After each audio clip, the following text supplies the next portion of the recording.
राजाय प्रसह्य साहिने नमो वयं वे श्रवणाय ब्रह्मे समे कामान् कामकामाय मह्यं कामेश्वरो वे श्रवणो ददातु कुबेराय वे श्रवणाय महाराजाय नमः ಶ್ರೀ ವಲ್ಲಭರಾಯ ಸ್ವಾಮಿನೇ ನಮಃ. ವೆಂಕಣ್ಣವರೇ, ಇವತ್ತಿಗೆ ನೀವು ಈ ದೇವಸ್ಥಾನದ ಧರ್ಮದರ್ಶಿಗಳಾಗಿ 25 ವರ್ಷವಾಯಿತು. ಆದ್ದರಿಂದ ನಮ್ಮ ದೇವಸ್ಥಾನದ ಗೌರವ ಇದು. ಆ ದೇವರ ಕೃಪಾ ಕಟಾಕ್ಷದಿಂದ ಇಲ್ಲಿ ಆಗ್ಬೇಕಾಗಿರೋ ಜಾತ್ರೆ ರಥೋತ್ಸವಗಳನ್ನ ವರ್ಷಾನು ಯಾವ ಅಡ್ಡಿ ಆತಂಕಗಳು ಇಲ್ಲದೆ ಅದ್ಧೂರ ನಡೆಸ್ಕೊಂಡು ಬಂದು ನಮ್ಮ ರಾಮಚಂದ್ರಪುರದ ಕೀರ್ತಿಯನ್ನ ಹೆಚ್ಚಿಸಿದಿರಿ. ಆ ವಲ್ಲಭರಾಯ ನಿಮಗೆ ಆಯುರಾರೋಗ್ಯ ಸೌಭಾಗ್ಯಗಳನ್ನ ಮತ್ತಷ್ಟು ಕೊಡಲಿ ಅಂತ ನಾನು ಪ್ರಾರ್ಥಿಸ್ತೀನಿ. ಪ್ರತಿ ವರ್ಷದಂತೆ ಈ ವರ್ಷಾನು 16 ಗ್ರಾಮಗಳ ಗಾಡಿ ಪಂದ್ಯವನ್ನ ತಮ್ಮ ಸ್ವಹಸ್ತದಿಂದ ಆರಂಭಿಸಬೇಕು ಅಂತ ಕೇಳ್ಕೊತೀನಿ. ಆಯ್ತು.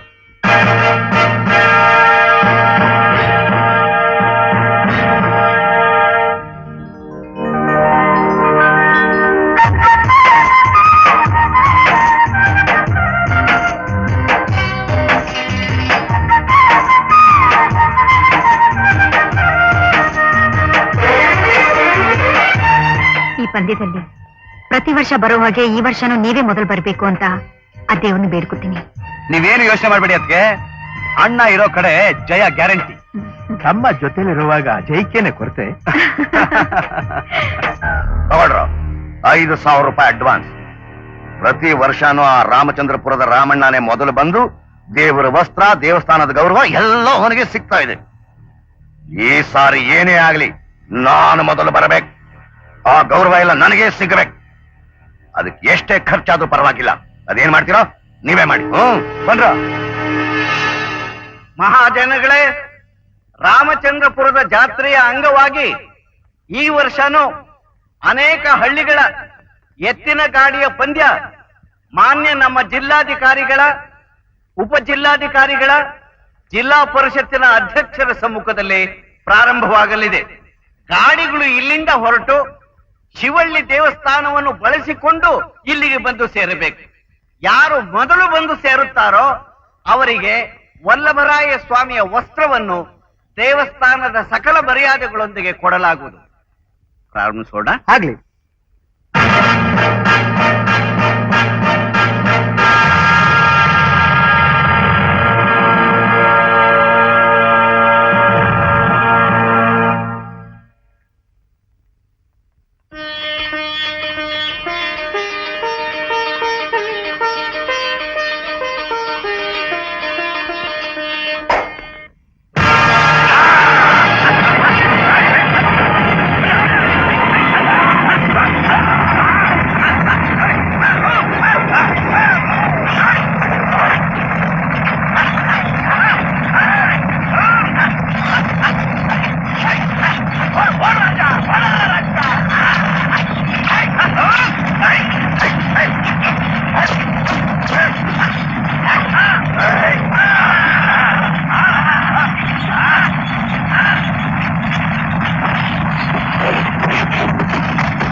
ಏನಪ್ಪ ಏನ್ ಕಿಟ್ಬಿಟ್ಟ?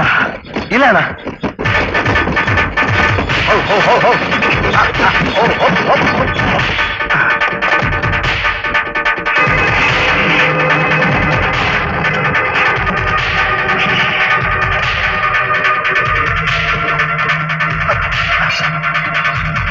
ಕನ್ನಡಿಗೆ ಅಲ್ಲಿ ಕುಡಿದಿದ್ದ ಅಲ್ಲಿ ಅಲ್ಲಿ ಅಲ್ಲಿ ಹತ್ರ ಮೇಲೆ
ಚೆನ್ನಾಗಿದೆ ಸೈಕಲ್.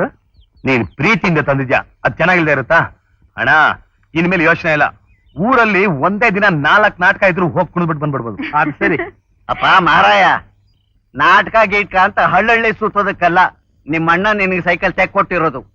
ಜಮೀನ್ಗೆ ಹೋಗೋದಿಕ್ಕೆ, ಮನೆ ವ್ಯವಹಾರ ಎಲ್ಲ ಗಮನಿಸ್ಕೊಳ್ಳೋದಕ್ಕೆ ನಿನ್ಗೆ ಅನುಕೂಲವಾಗ್ಲಿ ಅಂತ. ಆಯ್ತಪ್ಪ. ಅಪ್ಪ, ಅಣ್ಣ ನನಗ್ ಸೈಕಲ್ ಕೊಟ್ಮೇಲೆ ನಾನು ಅವನಿಗೆ ಏನಾದ್ರು ಕೊಡ್ಬೇಕಲ್ವಾ? ಅದಕ್ಕೆ ನನ್ನೇನ್ ಕೇಳೋದು? ಅದೇನ್ ಕೊಡ್ಬೇಕು ಅಂತೀಯೋ ಕೊಡು.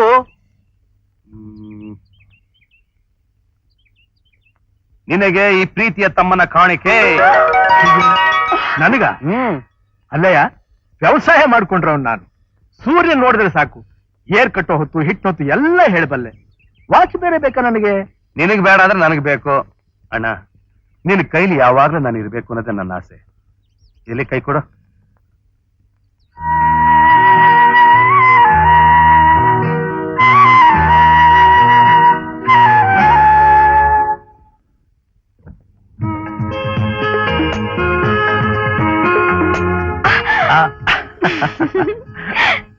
ಬಿಡಿ. ಯಾಕೆ ಯಾಕೆ ಲೇ? ಏನೇ? ನೀವು ಬೆಂಗಳೂರಿನಿಂದ ಬರ್ತಾ ನಿಮ್ ತಂದೆಯವ್ರಿಗೆ ಶಾಲ್ ತಂದ್ರಿ, ಹೌದು. ನಿಮ್ ತಮ್ಮನಿಗೆ ಸೈಕಲ್ ತಂದ್ರಿ, ನನ್ಗೇನ್ ತಂದ್ರಿ? ನನ್ನೇ ತಗೊಂಡ್ಬಂದಿದ್ದೀನಲ್ಲೇ. ಅಲ್ಲ, ನೀನ್ ನನ್ನ ಅರ್ಧಾಂಗಿ. ನನ್ ಕಣ್ ತುಂಬಾ ಮನಸ್ಸು ತುಂಬಾ ತುಂಬಿಕೊಂಡ್ರು ನಿನ್ನ ಮರ್ತು ಬಿಡ್ತೀನಿ. ಹಾಗಾದ್ರೆ ಸೀರೆ ತರ್ತೀನಿ ಅಂದ್ರಲ್ಲ, ತಂದ್ರ? ಈಗ ನೀನ್ ಉಟ್ಕೊಂಡ್ರೋ ಸೀರೆ ಅಲ್ವಾ? ತಮಾಷೆ ಬಿಡ್ರಿ. ಆ? ಸೀರೆ ತಂದ್ರ? ತಂದೆ. ಎಲ್ಲಿ? ಅಲ್ಲಿ. ಅಲ್ಲಿ ಅಂದ್ರೆ? ಅಲ್ಲೇ ನಾನ್ ದಾರಿಲಿ ಬರ್ತಾ ಗಂಗೆನಳ್ಳಿ ಹೋದೆ ನಿಮ್ಮ ಅಪ್ಪ ಅಮ್ಮ ನೋಡ್ಕೊಂಡ್ ಬರೋಣ ಅಂತ. ಅಮ್ಮ, ಅಮ್ಮ, ಬಾವ ಬರ್ತಿದ್ದಾರೆ. ಅಪ್ಪ, ಬಾವ ಬರ್ತಿದ್ದಾರೆ. ಚೆನ್ನಾಗಿದ್ಯಮ್ಮ? ತಂದೆ ಚೆನ್ನಾಗಿದ್ದಾರ? ಬನ್ನಿ ಬನ್ನಿ, ಕೂತ್ಕೊಳ್ಳಿ. ನೀವ್ ಬಂದಿದ್ ಬಹಳ ಸಂತೋಷ ಆಯ್ತು. ಒಂದ್ ನಿಮಿಷ ಪಾನ್ಕ ತರ್ತೇನೆ. ಗಂಗಾ ಹೇಗಿದ್ದಾಳೆ? ಚೆನ್ನಾಗಿದ್ದಾಳೆ. ಬಾಬಾ, ಏನಿದ್ ಪ್ಯಾಕೆಟ್? ಸೀರೆ ಅಮ್ಮ.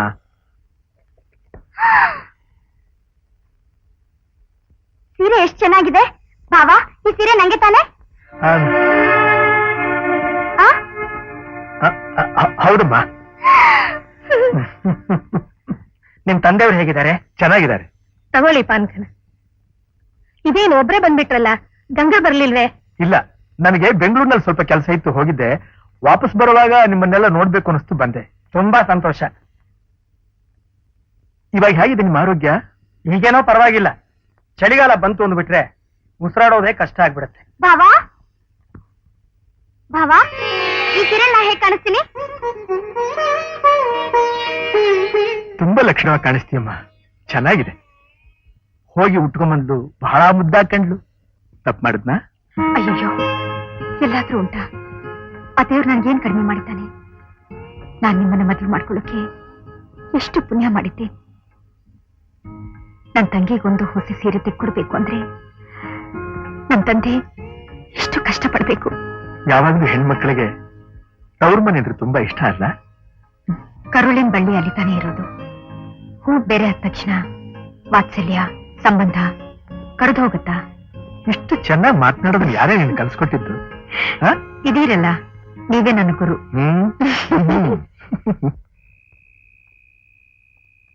ಬುದ್ಧಿ ಯಾರು? ಬುದ್ಧಿ ನಾನೇ ಬುದ್ಧಿ. ಧರ್ಮ ಬಂದೆ ಬಂದೆ. ಯಾಕಯ್ಯ ಧರ್ಮಯ್ಯ, ಯಾಕೆ ಮಲ್ತಾ ಇದೀಯಾ? ಒತ್ತಾರೆ ಇಳಿದ್ಯಾರ ಬಡ್ಡಿ ಮಂದಿ ಯಾಕೋ ಇನ್ನೂ ಬಿಟ್ಟಿಲ್ಲ ಬುದ್ಧಿ. ಅಯ್ಯೋ ನಿನ್ ಮನೆ ಕಾಯುವಾಗ ಬೆಂಕಿ ತರ ಸುಡ್ತಾ ಇದೆಯಲ್ಲ, ಯಾಕೆ ಬರಕ್ ಹೋದೆ ನೀನು?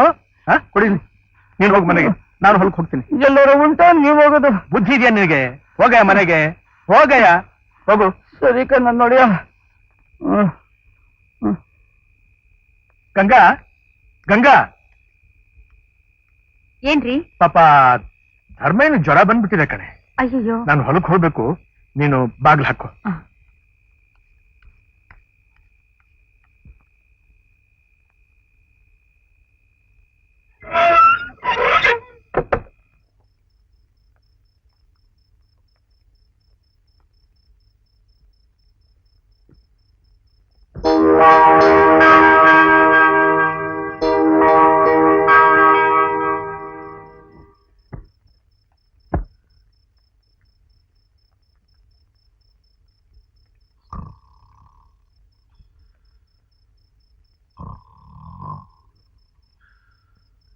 ಮಾವ, ಮಾವ,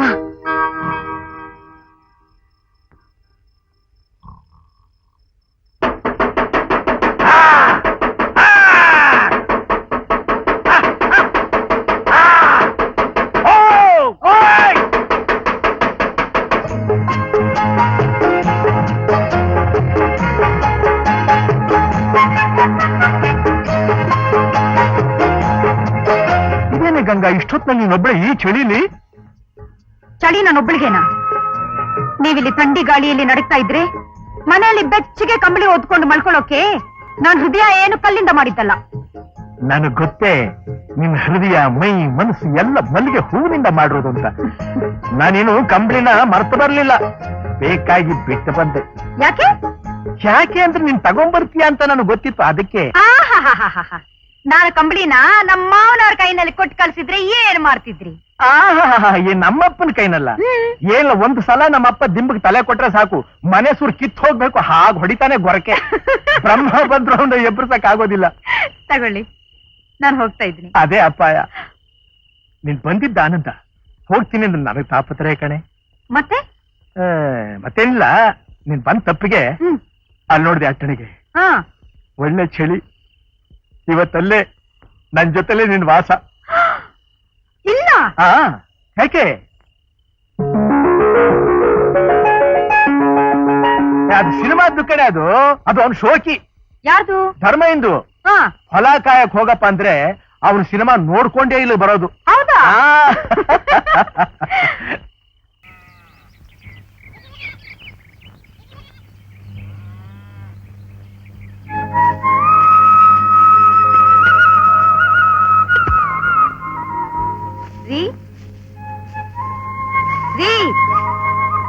ಎಲ್ಲೋದ್ರವ್ರು ಊಟದ ಹೊತ್ನಲ್ಲಿ? ಏನು ಅಂದ್ರೆ? ಅಯ್ಯೋ ಬಿಡಿ, ಯಾರಾದ್ರೂ ನೋಡ್ತಾರೆ. ನೋಡ್ಲಿ ಬಿಡು. ಅಯ್ಯೋ ಬಿಡಿ ಅಂದ್ರೆ. ಏನ್ ಬಿಡಿ, ಯಾಕ್ರಿ? ನನ್ ಹೊಟ್ಟೆ ಹೊಟ್ಟೆ ಏನ್ ಹೊಟ್ಟೆ ನೋಯ್ತಾ ಇದೆ. ಅದೇನು ಇಷ್ಟು ದಿವಸ ನೋಯ್ದೇ ಹೊಟ್ಟೆ ಇವತ್ತು ಯಾಕೆ ನೋಯ್ತಾ ಇದೆ? ಅಯ್ಯೋ ನಿಮ್ಗೆಲ್ಲ ಬಿರ್ಸ್ ಹೇಳ್ಬೇಕು. ಅದು ಅದು ಅದು ಏನ್ ಅದು? ಅದು ನಿಮ್ ಮಗುಗೆ ನೋವಾಗತ್ತೆ. ಅಪ್ಪನೇ ಬಹದ್ದೂರು ಮಗಳೇ. ಅಂದ್ರೆ ಅಂದ್ರೆ ನನ್ನ ಮಗುಗೆ ತಾಯಿ ಆಗ್ತಾ ಇದೀಯ ನೀನು. ಹ? ಏನ್ ಬಹುಮಾನ ಕೊಡ್ಲಿ ನಿನ್ಗೆ ನಾನು? ನನಗೇನು ಬೇಡಿ, ನೀವ್ ಸಾಕು. ನನ್ನ ಮಗುನ ತಾಯಿ.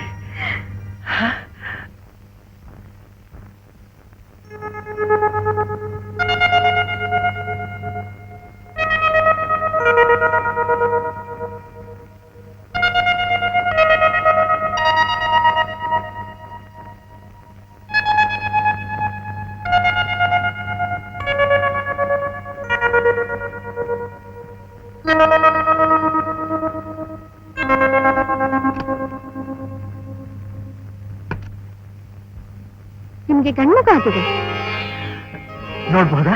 ನೋಡ್ಬೋದು.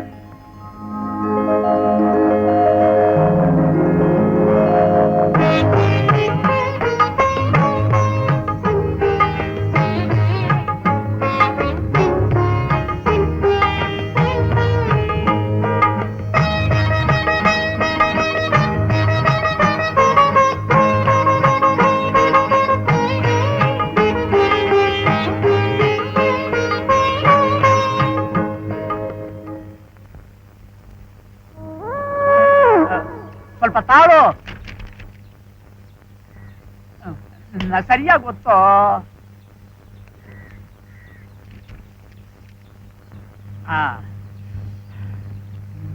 ತಗೊಳ್ಳಿ, 500 ರೂಪಾಯಿ. 500. ನಾಳೆ ಕೊಡ್ಲಿಲ್ಲ ಅಂತ ಹೇಳಿರಿ. ತಗೊಳ್ಳಿ.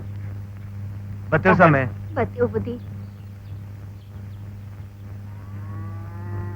ಓಹೋ, ಬಾರಪ್ಪ ದೇವಯ್ಯ, ಬಾ ಕೂತ್ಕೋ. ನಮಸ್ಕಾರ ಬುದ್ಧಿ. ಏನು ಬಂದೆ? 1,000 ರೂಪಾಯಿ ಬೇಕಾಗಿತ್ತು. ಅಲ್ವ ದೇವಯ್ಯ, ದುಡ್ಡಿನ ಮೇಲ್ ದುಡ್ಡು ತಗೊಳ್ತಾ ಇದ್ರೆ ನೀನ್ ಯಾವ ಕಾಲಕ್ಕೆ ಸಾಲ ತೀರ್ಸೋದು? ಬುದ್ಧಿ, ಶಿವ ಕಣ್ಬಿಟ್ಟು ಹದವಾಗಿ ಮಳೆಯಾಗಿ ಬೆಳೆ ಕೈಗೆ ಬಂದ್ರೆ ಹಿಂಗಿಸ್ಕೊಂಡಿದ್ದು ಹಿಂಗ್ ಕೊಡಕ್ಕಿಲ್ವಾ? ಒಂದ್ ಬೆಳೆ ಆದ್ರೆ ಅದು ಬಡ್ಡಿಗೆ ಸರೋಯ್ತು. ಅಸಲು ಬಡ್ಡಿ ಕೊಟ್ಟಂಗೆ ಅಸಲು ತೀರಿಸ್ತೀನಿ. ತೀರಿಸ್ತೀಯ. ಅಲ್ಲಪ್ಪ, ಇರೋದ್ 2 ಎಕರೆ ಜಮೀನು, ಬರೋ ಬೆಳೆಯಲ್ಲಿ ಅರ್ಧ ನಿನ್ ತಮ್ಮನಿಗೆ ಹೋಗುತ್ತೆ. ಅದ್ಯಾಕೆ ತೀರಿಸ್ತೀಯ? ಅಲ್ವಾ? ನೋಡು, ನಿನ್ನ ಬೆಳೆ ಬಡ್ಡಿಗೆ, ನಿನ್ ತಮ್ಮನ ಪಾಲು ಅಸಲಿಗೆ ಅಂತ ಮಾಡು. ಏನಪ್ಪ, ನಾನ್ ಕೊಟ್ಟ ಸಾಲ ಎಲ್ಲ ಬೇಗ ತೀರೋಗುತ್ತೆ. ಅದಕ್ಕೆ ಅವನು ಒಪ್ಕೋಬೇಕಲ್ಲ ಬುದ್ಧಿ. ಅಲ್ಲೇ ಒಪ್ಕೊಳ್ತಾ ಇರಕ್ಕ ನೀನ್ ಕೂಡ ಹುಟ್ಟು ತಮ್ಮನೇನೋ ಅಲ್ವೋ? ನಿಮ್ಮಪ್ಪ ಇಟ್ಕೊಂಡು ಅವಳು ಹೊಟ್ಟೆಲ್ ಹುಡ್ತವ್ನಲ್ವೇನೋ ಅವನು? ಏನೇ ಆದ್ರೂ ಲೋ ಆನೆ ಹಾಗೆ ಮೈ ಬೆಳೆಸ್ಕೊಂಡಿದ್ಯಾ ಹೊರತು ಇರುವೆಗಿರೋಷ್ಟು ಬುದ್ಧಿನೂ ಇಲ್ಲ ಕಣೋ ನಿನಗೆ. ಅಲ್ಲೋ, ನೀನು ಪಾಲ್ ಕೊಡಲ್ಲ ಅಂದ್ರೆ ನಿನ್ ತಮ್ಮ ಅನಿಸ್ಕೊಂಡ್ರು ನಿನ್ನ ಏನೋ ಮಾಡಬಲ್ಲ. ಹೌದಲ್ವಾ? ದೇವಯ್ಯ, ನೀನು ಶಾಮಣ್ಣ ಬೇರೆ ಬೇರೆ ತಾಯಿ ಮಕ್ಕಳಾದ್ರೂನು ನಿಮ್ಮಿಬ್ರು ತಂದೆ ಒಬ್ಬನೇನೆ. ನಿಮ್ಮಪ್ಪನ ಆಸ್ತಿ ಇಬ್ರಿಗೂ ಸೇರುತ್ತೆ. ನಾನ್ ಪಾಲ್ ಕೊಡೋದಿಲ್ಲ. ನಮ್ ತಂದೆಗೆ ನಮ್ ತಾಯಿ ಒಬ್ಳೆ ಮದ್ವೆ ಆದ ಹೇಳ್ತಿ. ನಾನು ಒಬ್ಬನೇ ಮಗ. ಇವನು ದೇವಯ್ಯ, ನೀನ್ ಒಪ್ಪದೆ ಹೋದ್ರುನು ನಿಮ್ಮಪ್ಪ ಶಿವಪ್ಪ ಇವರಮ್ಮನ್ನ ಹೆಂಡತಿ ಅಂತ ಒಪ್ಕೊಂಡಿದ್ದ, ಶಾಮಣ್ಣನ ಮಗ ಅಂತ ಹೇಳ್ತಾ ಇದ್ದ. ಈಗ ನಿಮ್ಮಪ್ಪ ಇಲ್ಲ ಅಂತ ಅನ್ಬಿಟ್ಟು ಇವನ್ನ ದೂರ ತೊಳೋದು ತಪ್ಪು. ಈ ತರ ನ್ಯಾಯ ತೀರ್ಮಾನ ಇಲ್ಲ ನಾನ್ ಕೇಳಕ್ಕಿಲ್ಲ. ಹುಟ್ಟಾಳ ನ್ಯಾಯ ಕೇಳೋಕೆ ಅಂತ ಪಂಚಾಯಿತಿ ಸೇರಿಸಿ ಈಗ ನ್ಯಾಯ ಕೇಳಲ್ಲ ಅಂದ್ರೆ ಏನ್ ಅರ್ಥ? ಇಲ್ಲ, ನನ್ನ ಆಸ್ತಿಲಿ ಅವನಿಗೊಂದು ಚಿಕ್ಕಾಸು ಕೊಡಕ್ಕಿಲ್ಲ. ಕೊಡ್ಲೇಬೇಕು ಅಂತ ನಾವ್ ಹೇಳಿದ್ರೆ ಕೊಡಕ್ಕಿಲ್ಲ. ಯಾರು ಹೇಳಿದ್ರು ನಾನ್ ಕೊಡಕ್ಕಿಲ್ಲ. ಕೋರ್ಟಿಗೆ ಹೋಗ್ತೀನಿ. ಹೋಗೋ, ಕೋರ್ಟ್ ಹೋಗು. ಕೋರ್ಟ್ ನಿನ್ನೊಬ್ಬನಿಗೆ ಅಲ್ಲ, ನನಗೂ ಗೊತ್ತು. ಲಾಯರ್ ಗೊತ್ತು, ಕೋರ್ಟ್ ಹೋಗು, ಹೋಗು. ನಾನು ಹೋಗ್ತೀನಿ. ನಾನು ಐನೂರು ಹೇಳೋದು, ನಾನು ಹೋಗ್ತೀನಿ. ದೇವಯ್ಯ, ಶ್ರವಣ, ಅಯ್ಯೋ ಅವಿವೇಕಿ, ನಿಮ್ಮಪ್ಪನ ಆಸ್ತಿ ಸ್ವಯಾರ್ಜಿತ. ಅವನು ನಿಮ್ಮಿಬ್ಬರಿಗೂ ಬರೀದೆ ಯಾವುದೋ ಅನಾಥಾಶ್ರಮಕ್ಕೆ ಬರೆದಿದ್ರೆ ಯಾರು ಏನು ಮಾಡ್ಕೊಳಕ್ ಆಗ್ತಿರ್ಲಿಲ್ಲ. ಆದರೆ ನಿಮ್ಮಿಬ್ಬರಿಗೂ ಸಮನಾಗಿ ಪಾಲು ಸೇರ್ಬೇಕು ಅಂತ ಅವನು ಉಯಿಲ್ ಬರ್ದಿಟ್ಟಿದ್ದಾನೆ. ಆ ದೇವರೇ ಬಂದ್ರು ಅದನ್ನ ಏನ್ ಮಾಡೋದಕ್ಕೂ ಆಗೋದಿಲ್ಲ. ದೇವಯ್ಯ, ನಿನ್ನ ಪಾಲ್ಗೆ ಏನ್ ಸೇರುತ್ತೋ ಅದನ್ನ ತಗೊಂಡು ನೆಮ್ಮದಿಯಾಗಿ ಬದುಕೋ ದಾರಿ ನೋಡು. ನಾ ಹೇಳೋದ್ ಸರಿ? ನಾ ಹೇಳೋದ್ ನ್ಯಾಯ ತಾನೆ? ನಿನ್ನ ತಮ್ಮನಿಗೆ ನ್ಯಾಯವಾಗಿ ಏನ್ ಸೇರ್ಬೇಕೋ ಅದನ್ನ ನೀನ್ ಕೊಡ್ಬೇಕು ಅಂತ ಈ ಪಂಚಾಯಿತಿ ತೀರ್ಮಾನ ಮಾಡಿದೆ.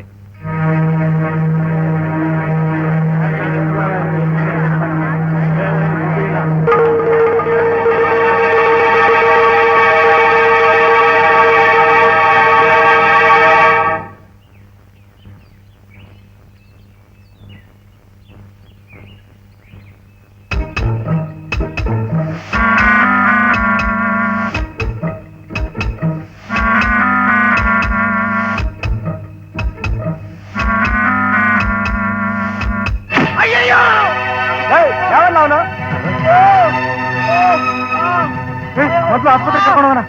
ಅಯ್ಯೋ ಶಿವನೇ, ಹೋಗಿ ಚಿಕಿತ್ಸೆ ನೀಡು. ಬರೋ ಚಂದ್ರ ಎಲ್ಲ ಬಂದ್ರು. ಯಜಮಾನ್ರೆ ದೇವಯ್ಯ ನಿಮ್ ತಂದೆಯವ್ರ ತಲೆಗೆ ದೊಣ್ಣೆ ತಗೊಂಡು ಹೊಡೆದ್ಬಿಟ್ಟ.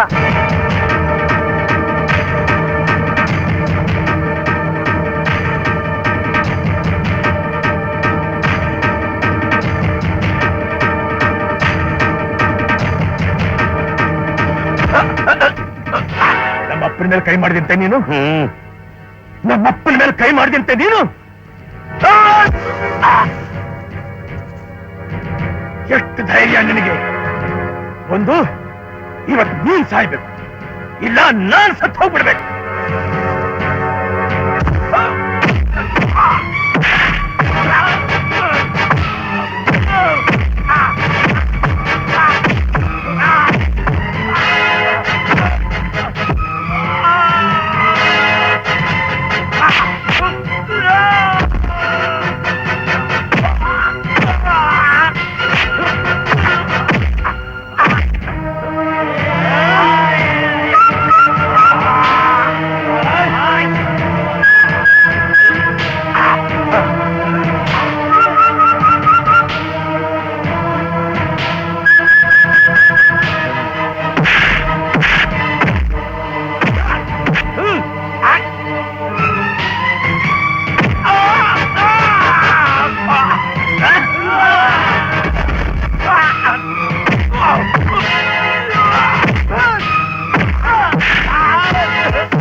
ಯಜಮಾನ್ರೆ, ನಿಮ್ ಮಗನು ದೇವಯ್ಯನು ಹೊಡೆದಾಡ್ತಾವ್ರೆ.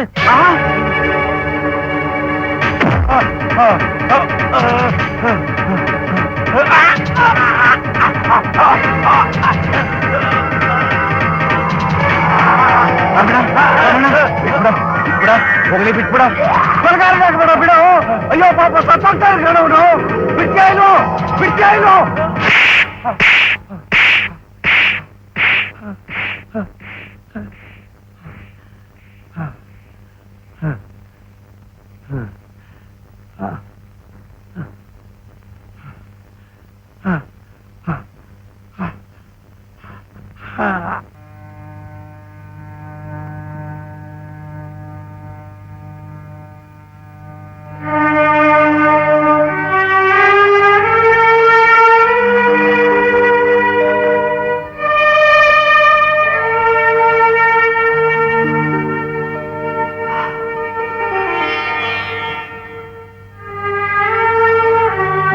ಹುಟ್ಟಿದಾರಭ್ಯ ಒಂದು ದಿವಸ ನಿನ್ನ ಗದರಿಸ್ತೋನಲ್ಲ ನಾನು, ಅಂಥವನು ಇವತ್ತು ನಿನ್ನ ಕೆನ್ನೆಗೂಡದು ಬಿಟ್ಟಲ್ಲ. ಎಂತ ಪಾಪಿ ನಾನು. ನೀನಂತೆ ಇನ್ಯಾರಪ್ಪ ಹೊಡಿಬೇಕು ನನ್ನ? ಯಾವನಿಗೆ ಧೈರ್ಯ ಇದೆ? ಅಲ್ಲ, ನಾನು ಬದುಕಿದ್ದಾಗಲೇ ಆ ಬಡವ ನಿನ್ನ ಮೈ ಮೇಲೆ ಕೈ ಇಟ್ಬಿಟ್ನಲ್ಲ. ಎಷ್ಟು ಧೈರ್ಯ ಇರಬೇಕು, ಎಷ್ಟು ಕೊಬ್ಬಿರ್ಬೇಕು ಅವನಿಗೆ. ಏನ್ ಮಾಡ್ಲಿ ನನ್ನ ಕೈನಲ್ಲಿ ತಡ್ಕೊಳಕ್ ಆಗ್ತಾ ಇಲ್ವಲ್ಲ. ಅವನ್ನ ಬಗ್ದು ಹಾಕ್ಬಿಡ್ಬೇಕಾಗಿತ್ತು, ಅವನ್ನ ಕೊಂದು ಬಿಡ್ಬೇಕಾಗಿತ್ತು. ಇದನ್ನೇ ಇದೇ ಬೇಡ ತರೋದು. ಈ ಕೋಪ ಬೇಡಕ್ಕಂತ ಮನುಷ್ಯನ ಕೋಪ ಬರೋದು ಸಹಜ ಅಪ್ಪ. ಆದ್ರೆ ಅದು ಪ್ರಾಣ ತೆಗೆಯುವ ಮಟ್ಟಕ್ಕೆ ಇರಬಾರ್ದು. ಜೀವ ತೆಗೆಯೋದು ಸುಲಭ, ಕೊಡಕ್ಕಾಗತ್ತಪ್ಪ. ಏನಪ್ಪ ಮಾಡ್ಲಿ ನಾನು? ನಿನ್ನ ಹೊಡೆದು ಬಿಟ್ಟ ಅಂದ್ರು, ಮೈ ಮೇಲಿನ ಪ್ರಜ್ಞೆನೆ ಹೊರಟೋಯ್ತು ನನಗೆ. ನೀನು ಹೇಡಿಯಾಗಿರ್ಬೇಕು ಅಂತ ನಾ ಹೇಳ್ತಾ ಇಲ್ಲ ಕನ್ನ. ಕೋಪನ ಸ್ವಲ್ಪ ಹಿಡಿತದಲ್ಲಿ ಇಟ್ಕೋ ಅಂತ ಹೇಳ್ತಾ ಇರೋದು. ತುಂಬಾ ನೋವಾಯ್ತಾ ಕಂದ? ಇಲ್ಲಪ್ಪ,